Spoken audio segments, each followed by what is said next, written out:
Welcome back to our channel. దీంట్లో years పైన ఒక రెండు క్వశ్చన్స్ కన్ఫర్మ్ గా ఉంటున్నాయి. దాంట్లో యాక్ట్స్ పైన ఒకటి, ఇంకొకటి ఏదైతే యాక్ట్స్ ఎప్పుడు ఫామ్ అయినాయి దానికి సంబంధించింది ఒకటి. అయితే దీంట్లో ఫస్ట్ క్వశ్చన్ ఎగ్జాంపుల్ గా చూడండి. ఇది ట్రాన్స్కో జేపీఓ ఎగ్జామ్ రీసెంట్ గా జరిగింది. The industrial employment standing order act came in to beginning, అంటే పారిశ్రామిక ఉద్యోగ స్థాయి నియామకాల చట్టం డాష్ లో ప్రవేశపెట్టబడింది 1946. ఇటువంటిది ఇంకొకటి ఏముంది అంటే ఐఎల్ఓ ఎప్పుడు ఫామ్ అయింది అని. ఐఎల్ఓ ఈ దిగువన సంవత్సరంలో స్థాపించబడింది 1919. అంటే మనము మిగిలిన మ్యాటర్ ఎంత చదివితే ఎన్ని క్వశ్చన్స్ వస్తాయో లేదో తెలియదు, బట్ ఈ చిన్న టాపిక్ ని అంటే ఈ ఇయర్స్ ని గుర్తుపెట్టుకుంటే 2 మార్క్స్ మాత్రం కన్ఫర్మ్ గా వచ్చే ఛాన్సెస్ ఉన్నాయి. అంటే ఈ చిన్న టాపిక్ ఒక 1 పేజ్ లో అయిపోతుంది. నేను దానికి ఒక ట్రిక్ కూడా కనుక్కున్నాను. చూడండి ఫ్రెండ్స్, ట్రిక్ ఏంటంటే దాంట్లో ఒకటి first maternity benefit act. Maternity benefit act ఇది ఏ విధంగా చూసినా కూడా, రివర్స్ లో చూసినా కూడా 1961. మిర్రర్ ఇమేజ్ అంటే కింద మిర్రర్ పెట్టి చూస్తే 1961. Next ESI act, minimum wages act and factories act. ఈ మూడు ఒక కేటగిరీలో పెట్టుకోండి, అంటే ఈఎంఎఫ్. ఓకేనా?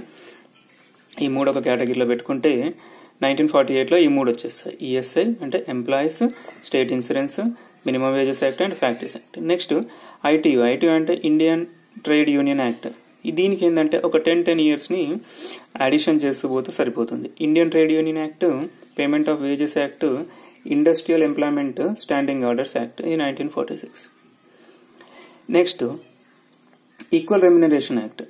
ఇవన్నీ వచ్చిన తర్వాత ఏమైపోయింది, అందరికీ ఎంతో కొంత వేజెస్ ఇస్తూ వెళ్తున్నాం, కానీ అందరికీ ఈక్వల్ గా రెమ్యునరేషన్ అనేది వస్తలేదు. సో అప్పుడు ఏం చేశారు, 1976 payment of wages, industrial employment ఇవన్నీ అయిపోయిన తర్వాత 1976 లో ఈక్వల్ రెమ్యునరేషన్ యాక్ట్ అనేది వచ్చింది.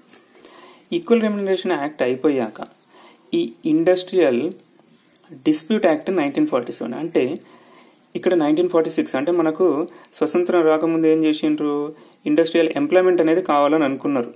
ఓకేనా?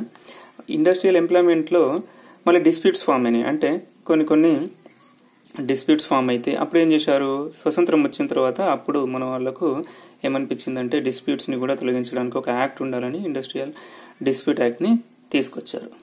నెక్స్ట్ ఈ యాక్ట్, ఒక్క నిమిషం friends, employment exchange act. Employment exchange act 1959. Next the labour laws, double ఉంది కదా, ఇక్కడ 88 ఉంటుంది, 1988. ఓకే. ఈపీఎఫ్ అండ్ గ్రాట్యుటీ, ఇవన్నీ పెన్షన్ కు సంబంధించినవి. ఈపీఎఫ్ అండ్ గ్రాట్యుటీ అంటే పెన్షన్ వచ్చేసి 52 ఇయర్స్ తర్వాత, మనకు 52 ఇయర్స్ వచ్చిన తర్వాత వస్తుంది కాబట్టి 1952. గ్రాట్యుటీ ఇంకా కొంచెం ఎక్కువ 1972. అట్లా గుర్తుపెట్టుకోండి. అంటే ఇది ఓన్లీ ఫర్ పర్పస్ ఆఫ్ గుర్తుపెట్టుకోవడానికి. ఓకేనా? Next last one